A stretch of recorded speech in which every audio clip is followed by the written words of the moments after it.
Welcome back to the morning show here on Arise News. Joining us now to speak on the new appointments in the NNPC and what this portends for the state-owned oil corporation in view of the wholesale reforms still pending in the oil and gas sector is Dr. Fawibe, CEO of International Energy Services Limited and pioneering staff of the NNPC. Dr. Fawibe, good morning. Good morning. You're welcome to the morning show. Good morning, thank you. Well, quickly, I mean, Nigerians have expressed a lot of concern about these new appointments in the NNPC. The appointment of Dr. Thomas John as the alternate chairman of the governing board, pending the appointment of a Minister of State for Petroleum Resources or a Minister of Petroleum Resources, as it were. And then the appointment of 7 chief operating officers for various departments of the NNPC. Yeah, what do you think about this? And what kind of man is Dr. Thomas John? Well, I don't really know why it should raise any concern, really, because currently there is a vacuum because we don't have Minister of State for Petroleum. The president has not appointed anybody as a petroleum minister. He served as petroleum minister during the first tenure. Now, Dr. Ibish Kashiku was the alternate chairman of the NNPC as the Minister of State for Petroleum. Now, in the absence of Minister of State to serve as alternate chairman to the president, and the president has not actually come out clearly whether during this second term he will be serving as petroleum minister. So, in order to avoid a vacuum, and we just often know that nature abhors a vacuum, so Dr. John was appointed as alternate chairman, and I think probably it's an interim measure that we should look at it in different angles. For example, we are not sure whether the present board will continue when the government settles down. Then, but first of all, there has to be appointment of the Minister of Petroleum, whether full minister or full minister, in which capacity the president served during the first term, and Minister of State, if that is the route the president is going during this second term. So when that is settled, the minister will have to be appointed along with other cabinet ministers, for the government, and until the Senate resumes full sitting, I don't think anybody will expect the president, to appoint any minister, because the minute whoever is appointed will have to go through the whole process of legislative screening and confirmation. So that is that. Now, on the appointment of Dr. John, Dr. John is a very experienced person in the oil and gas industry, having served as Group Managing Director of NNPC in the past. He rode through the ranks, working in various arms of NNPC. So he's well qualified, not only in terms of technical ability about the oil and gas industry, but the experience as a manager and in leadership positions. And he had been serving as a member of the board of NNPC over the past few years. So he is a right person, to my mind, to be appointed to serve as alternate chairman. Well, you were wondering why anybody should subject the whole of this process to any form of scrutiny. But the appointment of the chief operating officers for the corporation, 7 of them, some people have said, how come there's nobody from the Southeast there? Is that a legitimate question to ask, or, this is just an administrative process that nobody should ethnicize? No, I think that is wrong, fundamentally wrong. Well, people ask that question because they seem to see more people from a certain part of the country. No, actually the COO for corporate services is from Southeast. Ms. Lawrencia Wadu, okay. Yes. Wadiaboa, and Dupo. So all geographical zones of the country have been represented. Okay. And to me, that demonstrates the inclusiveness that the president talked about, that will mark his second term in office. So I would expect that, people will appreciate this. And the only hope I have is that this will be drilled down to the other layers of the cadre, as time goes on. But the fact remains that all the geographical zones of the country have been fully represented. And come to think of it, those who are leaving, who are being replaced, have had full career in the NNPC. And NNPC in recent times have come out to say clearly that the changes that are being made reflect the growing of NNPC, renewal of NNPC, as it were. And most of the people who have been replaced have had their full career, and they are retiring. So obviously you have to replace them. And when you look at those people who have been used to replace them, they are all in NNPC. They've had many years of experience in NNPC, and they are well-experienced personnel, either in terms of technical as well as administrative experience. So I think the president is on the right track, in appointing these people to replace those who are retiring and who have served the country very well. They particularly take the case of the GMD, Dr. Barrow. There was a news broadcast that he actually served and has clocked the 60 years, mandatory 60 years that a public servant must attain. So on account of that, he is retiring.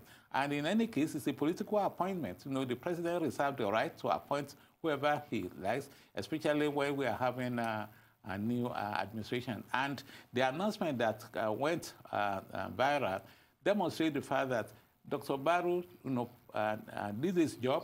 Quite a number of announcements were still being made by him until July 8th or thereabout, when he's supposed to leave the office. So it demonstrates one basic thing, which I'm happy about.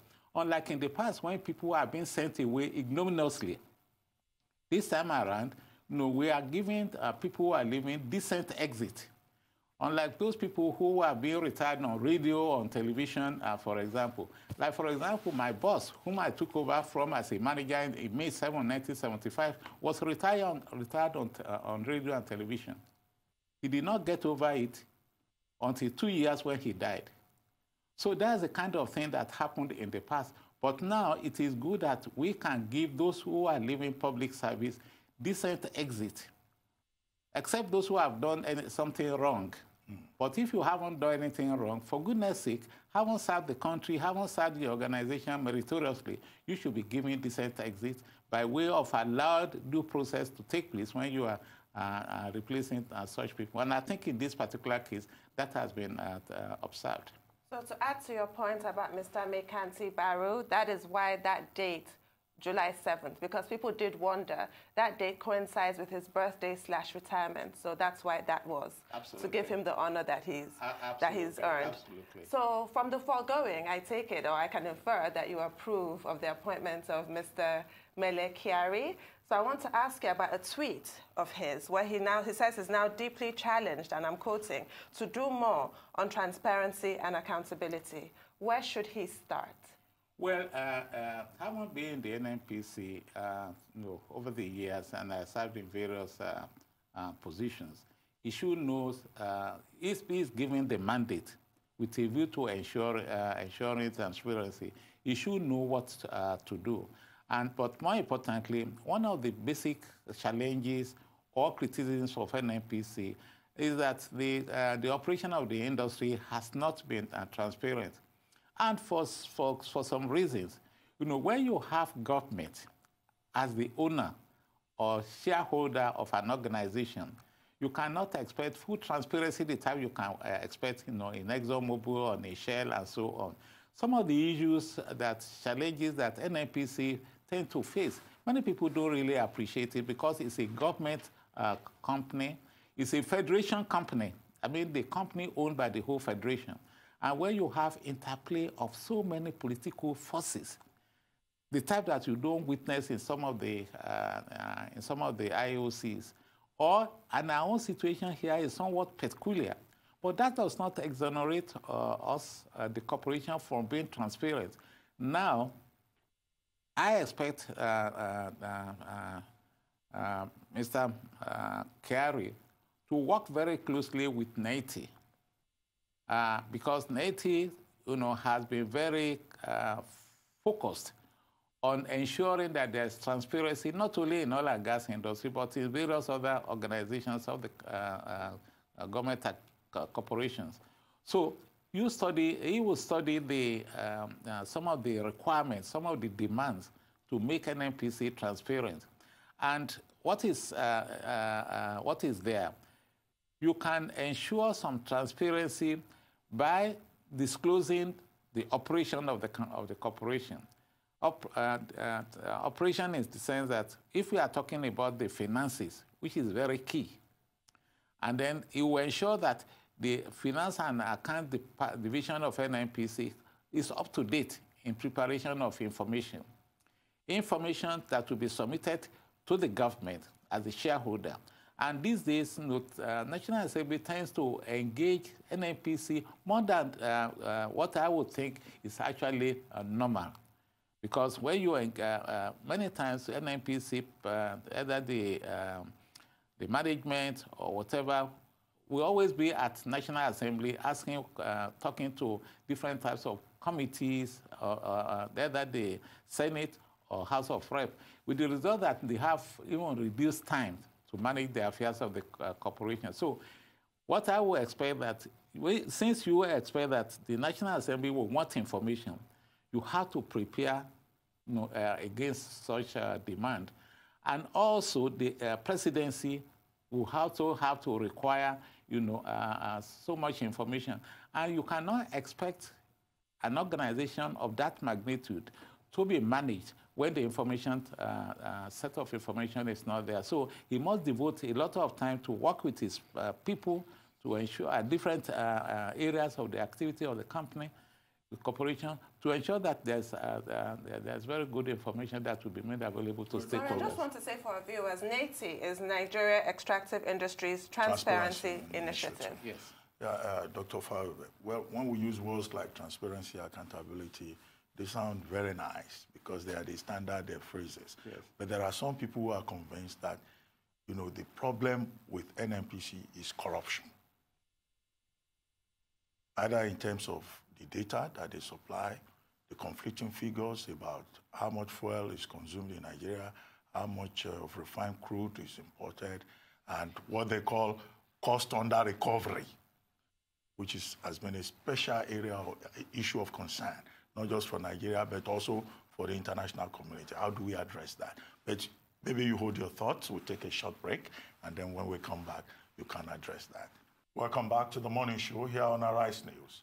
Still with us in the studio is Dr. Diran Fawibe, CEO of International Energy Services Limited and pioneer staff of the NNPC, discussing recent changes in the NNPC and what can be done going forward to make the NNPC more efficient. Dr. Fawibe, I just raised a question about reports and conclusions that the NNPC is the house of corruption, whichever way you look at it. And there are persons who have called for probe. In fact, the former Minister of State for Petroleum Resources at the time had to raise concern about lack of due process. And he gave a query to Dr. Makanti Barrow, who is leaving, and some NGOs have even called for a probe of the NNPC, the looting of resources, by the NNPC. How do we address that? What will you recommend? Well, one of the struggle, one of the things that NNPC has gone through over the years is the control system, the control process. And when you look at what happens in the private sector, they place certain processes that ensures transparency and accountability.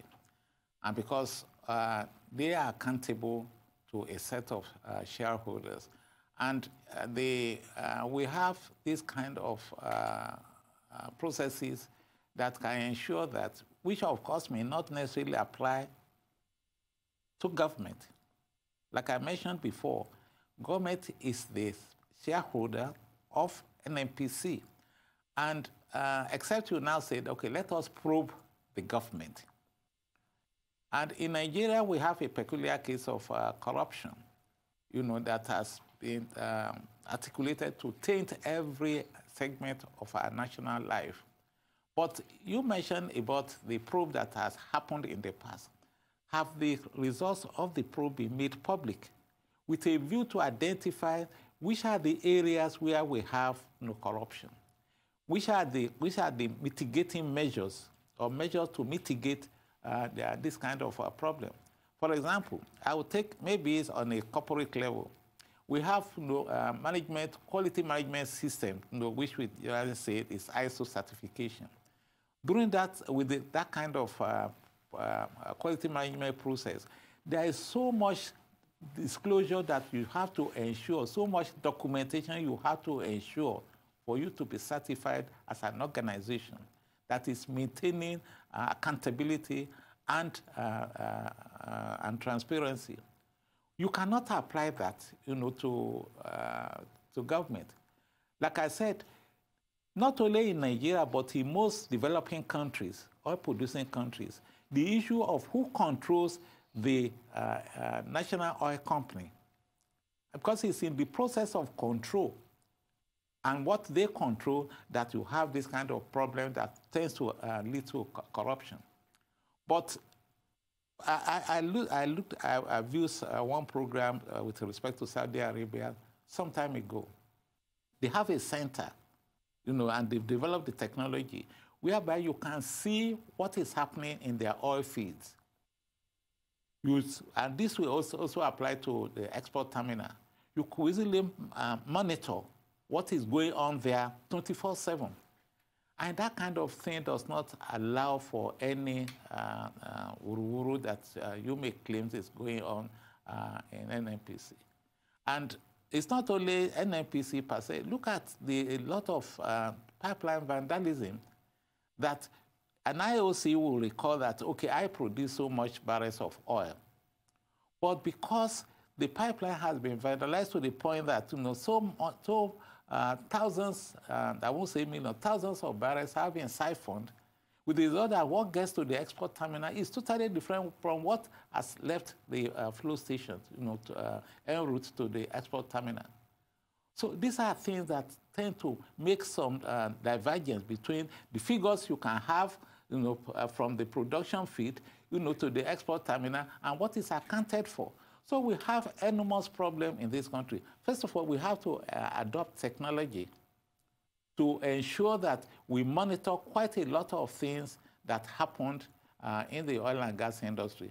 When it comes to administrative control, then when you probe a particular area of operation, you should be able to come up with what are the causes of these problems and what are the measures to be taken to eliminate or reduce to the barest minimum the problem you've identified. But once we don't do that, it means that we are playing to the gallery. It's easy for people to say, oh, this organization is corrupt, this is the... But we have never come out with concrete measures to address such problems. And that is the fundamental issue that we have in the country. And coupled with the fact that in this, Nigeria is one of the places where there is so much distrust about public offices, about public officers. I'm not exonerating anybody. But I'm just saying that I'm just situating the problem on the context that we have fundamental problems in the country. So that is the issue that we face. But I think this can be addressed going forward.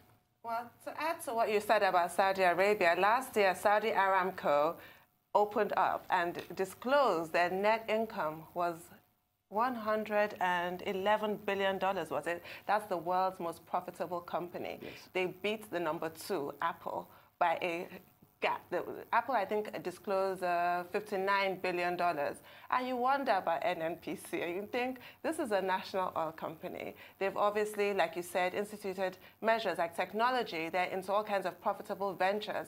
Whereas we have, apart from corruption and control issues, we have management issues and prioritization issues. What do you make of this announcement? Because as you said earlier, Mr. Barrow is still issuing statements. He has said that the Lake Chad Basin exploration will resume. Is this not throwing good money after bad? Because $340 million has been invested looking for oil, basically, and not a drop has been found. Why does this continue? Well, you see, this kind of issue will never be addressed or can be determined on the altar of economics. They are looking at it from the altar of politics. And I've done one interview, in one of the newspaper or journal, petroleum journals recently, whether in fact we should be exploring oil in the Chad Basin or somewhere in the north, because we have thrown several millions of dollars. But that is part of it. A corporate organization that is watching the fund of the shareholders will probably not, on the basis of cost-benefit analysis, will probably not go into that. But the government of a country, especially when you want to address some certain political realities, may say that, oh yes, on the face of it, it may not make economic sense for me to continue like this, but this is what I want to do based on political realities. So that is the issue that we have to consider. So yes, I also feel that in some areas, when Shell entered Nigeria in the first place, the whole country was given to Shell as a concession. There are so many areas where Shell felt there was no oil that were relinquished and awarded to some other companies like Gulf Oil, like Mobil, like and so many others. And later they found oil. For example, who believed about 10, 15 years ago that oil could be found in Lagos? So when you continue to explore and explore, within a reasonable cost and with improved technology, the chances are that where you think there is no oil today, oil could be there tomorrow. And look at some other countries. Ghana, for example, 20 years ago, Senegal, Kenya, so many countries that are currently producing oil or about to start oil production. They thought there was no oil, but they continue to apply, resources, technological resources, human resources, and so on, to ensure that, they continue to explore and explore until they find oil. So who knows? I'm not a soothsayer, but who knows that in the north or in the Chad Basin or wherever, because in the Chadian part of Chad Basin, they found oil. As a matter of fact, we were offered some 2 blocks in Chad Republic, some few years ago. It's just that the condition attached to the offer, wasn't too good. So that's why I declined. So in the Nigerian part of the Chad Basin, we'll be exploring for oil at great hope for so many years. But who knows, with the improved technology, maybe sooner or later, oil could be found. Well, hope springs eternal, and so does oil, we hope, in the Chad Basin. So we're going to take another short break, and we'll be back with Dr. Diran Fawibe. Stay with us. Welcome back to the morning show here on Arise News. We still have with us in the studio Dr. Diran Fawibe, CEO of International Energy Services Limited. Dr. Fawibe, now, part of the question that Tundu raised earlier was about management of NNPC, and you had already started saying certain things about that. But let me ask you this. Should the president of the country be the Minister of Petroleum Resources? Because we've been talking about appointments, Shouldn't the NNPC be autonomous? Because people get the impression that once the president is is also the Minister of Petroleum Resources, then the NNPC, whatever autonomy it may require for it to be efficient, is automatically eroded. What do you think? Well, I will answer it in this way. Whether the president is the Minister of Petroleum or not does not mean that the NNPC cannot be controlled, because the minister, if ever he is not the president, is an appointee of the president and reports to the president. And also we go to Federal Executive Council, that's the Council of Ministers, and so on. There is nothing intrinsic in the fact that the president as the petroleum minister will be controlling NNPC. Now, I think the president reserved the right. This is how I want to drive my administration. And what the president is doing is not new. For example, during the Shagari era, even though Shagari was not, President Shagari was not designated as petroleum minister, he had, I can't remember exactly now, but the late Yaya Diko was special advisor on petroleum, occupying the position of petroleum minister. Of course, I went with him severally to OPEC meetings, like I used to do with ministers previously. But he has occupied the position of her minister. And during the time of Chief Obasanjo, he did not appoint petroleum minister. He served as petroleum minister and only had petroleum special advisor on petroleum. So this tradition has been on and on. And throughout the period that Chief Obasanjo was in power, he did not appoint a substantive or full minister of petroleum. He only appointed minister of state, at that time minister of state for petroleum, minister of state for energy, and so on and so forth. So what the current president is doing is more or less following tradition.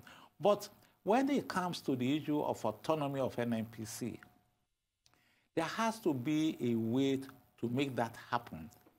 And that is envisaged in the petroleum industry bill. Now, for example, we have the petroleum industry governance bill, which is waiting for the assent by the president. That will introduce some measures of autonomy for NNPC. Until NNPC is given some relative degree of autonomy, in which case you now have to separate certain activities, certain functions.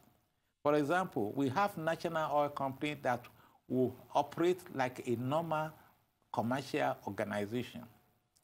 It will not then be controlled, by the presidency or whatever. Then you may have some institutions that NNPC reports to. NNPC provides with information from where you will be getting a host of information for decision making, either at governmental level. But unless we do this, and one issue that NNPC has been confronted with over time is the issue of autonomy. NNPC has never been given any autonomy. And that has cascaded to NNPC holding, not giving autonomy to its subsidiaries. NNPC has up to about 11 subsidiaries at about two partial subsidiaries. And NNPC, as a holding company, has held tight, even to its subsidiary, even though each subsidiary has a board of directors. So and this emanates from the unitary system we have been operating, even on a larger scale. So until we start to decentralize, we relax the rules. The rules for the oil and gas industry will come about through the PIB, which unfortunately has not been passed into law. That is the only, that is the immediate, but then the government, because of the resources coming from the NNPC, coming from the oil sector, will continue to be controlled by government. But it could be made less stringent the way we are having it now. And if we are able to do that, it will now make people to relax more, and you will then be able to put the national oil company, which will be a commercial organization, on a scale of accountability, because there are certain rules. If, for example, NNPC is going to go to international capital market to raise funds, then you'll be expected to disclose your financial, your books of accounts. And that can be subjected to all kinds of scrutiny. But once we don't have that kind of arrangement, it will be difficult for us to maintain transparency. And the management of NNPC, the autonomy that we are seeking for NNPC will then not be possible. So the government subsidy on fuel products is back in the headlines with the comment made by the Emir of Kano that it's bankrupting Nigeria. Well, not that it ever really left the headlines, because last month at the valedictory session of the 8th National Assembly, it was remarked upon that 11 trillion naira had been paid in oil subsidy over 6 years, and that even then they had just approved almost 130 billion naira to 67 oil marketers. Can you help us make sense of this system that we're operating? When we have 4 moribund refineries, I mean, what are we doing in this country? Well, I will not go the direction that the respected Emma, has gone to, because that the subsidy is bankrupting Nigeria. I think it sends a lot of alarming signals to the international community, about the state of Nigerian economy. And the Emma, I believe he meant well, but I think the statement was too harsh for the overall interest of our country. Yes, subsidy is a major problem. The way I would put it is that subsidy, the way we are operating, is not sustainable on a long time. And the spending close to 1 trillion naira every year just for to subsidize fuel, it's not the best for the country. And we look at it from 2 perspectives.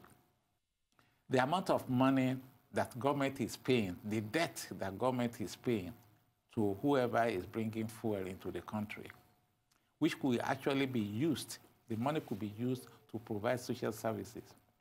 The other aspect is the implication for foreign exchange. Dr. Ibe has come out some time ago that Nigeria is spending as much, and the Minister of Finance, that Nigeria is spending as much as between 30 and 35% of the foreign exchange earnings in importation of fuel. Now, let's look at the scenario. Assuming the price of oil goes down to about $50 per barrel, and we have less access to Forex, are we going to be devoting as much as 30 or 35% of that to just importation of fuel for the little amount of foreign exchange that we have? Then we have the problem of the exchange rate going up to the roof again, because you won't have enough Forex to support your naira. And we have now recovered, from the exchange rate of $1 to $1.37, going to as high as $400 in the past.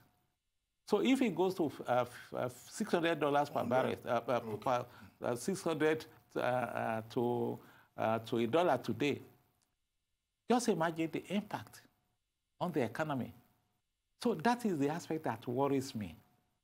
That is, we cannot afford to continue with this subsidy. And the president just has to find solution to this problem within the next 2-3 years. I'm not saying that even the payment of subsidy for the next 2-3 years should continue. Thanks goodness that Dangote refinery may come up on stream in the next 1 year or thereabout, that will reduce the importation of petroleum products. And the price of fuel can be priced appropriately. But then we still have the moribund refineries, which we cannot discard. Now, the government, the president must take the political courage to face the labor union and the civil society organization about what to do with the refineries. As you could imagine, Chief Obasanjo just sold Port Harcourt refinery to Dangote, before he left, which was reversed by Yar'Adua administration. I think it was as a result of that Dangote now went into setting up his own refinery, which is what we are expecting may be a game changer to fuel supply in the country. Now, in recent past, we talk about co-location of the refineries, that is rehabilitating the existing ones and also setting up additional ones to be able to utilize the facilities of the existing ones so that we increase the capacity. But that has not happened. These are the things that we had talked about in the past, planned in the past, which never materialized. The jinx has to be broken. The refineries must be made to work. But more importantly, there must be transparency in the importation of fuel into the country, whereby some of the cost has to be passed to consumers, the actual cost, not the estimated cost. But fundamentally, we cannot sustain the present subsidy. Dr. Fawibe, two quick questions. Yes. You know, now that we're talking about refineries and importation, what's your assessment of the crude oil for product swap initiative of the NNPC? And, you know, while you were talking about the refineries, you refer to civil society organizations and labor unions as if they are the main problem with the refineries. What exactly do you mean when you refer to the civil society and labor unions? What I refer has been part of the problem. Yes, what I mean by that is that, you know, over time, you know, governments had come up with a program to sell the refineries. And labor unions said, no, the refineries as families as silver. You cannot sell. You will sell to your cronies, and you will sell them as junks, and so on. And this has been in the open, you know, for a long time. And labor union has been joined with by civil society organizations to resist the privatization or the selling of the refineries, even though it has been demonstrated clearly that any business government puts its hand to may not thrive. So if government cannot manage the refineries, why on earth are you there? It has been demonstrated over the years. I can tell you the background to the refinery business in Nigeria because I'm very much familiar with this. And it wasn't a government business, you know, when we started refinery in 1965. Very quickly, Dr. Fawibe, we have to wrap up the program in a few seconds. Okay. But, you know, I'd also asked you about the crude oil for product swap initiative, which some people have dismissed as dubious. Well, you see, I will answer this question this way. Some years ago, I was talking to Dr. Dakuru. You know, we were in a conference, you know, abroad, that when we started offshore processing. Well, unfortunately, we don't have much time. Okay, so, well, you see, government has, they are now, you know, doing something totally different from the swap. But maybe in another session, we'll be able to take a break now. It's time now for a short break. Thank you very much, Dr. Fawibe. Okay.